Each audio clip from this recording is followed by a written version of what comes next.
டிவிக்கு என்ன தற்கொலை சொல்றீங்களா? பிரச்சாரம்னா இப்படி இருக்கணும். சின்ன குழந்தை வந்து 70 வயசு பாட்டி இருக்கும், கரெக்டாக இருக்கும் பிரச்சாரம். இப்படி எல்லாம் பண்றாங்க பாத்தீங்களா? காசு கொடுத்தெல்லாம் பண்ணல, 200 ரூபாய் ஊப்பிக்கலாம் பண்ணல.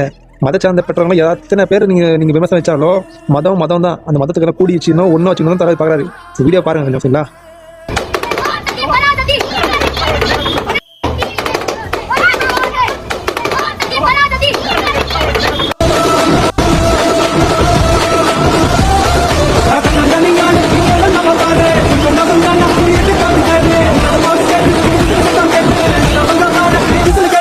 ஏசி ரூம்ல உட்காந்து நான் கேரவன்ல உட்காந்து இருக்கிறது விட்டு அந்த தம்பி வெயில்ல 4 மணி வெயில்ல கிட்டத்தட்ட 5 மணி 6 மணி நின்றுகிட்டு கொஞ்சம் தான் கீழே உட்காந்தாரு. இல்லை பொழுது சாஞ்ச கீழே உட்காந்தாரு சீட்ல. சரி, எதனால என்ன வேணும் அவருக்கு? நிஜமாவே அவர் நல்லது செய்ய பார்க்குறாங்க. அப்படியா இருந்தா நிச்சயமா நம்ம அவரை என்கரேஜ் பண்ணணும். அப்படி ஒரு சேஞ்ச் வேணும். நிறைய பேர்ட்ட பேசிட்டே ஒரு சேஞ்ச், ஒரு சான்ஸ் கொடுத்து பார்ப்போமே. நம்மளால தான் வேண்டாட்டி தூக்கி போட முடியுமே.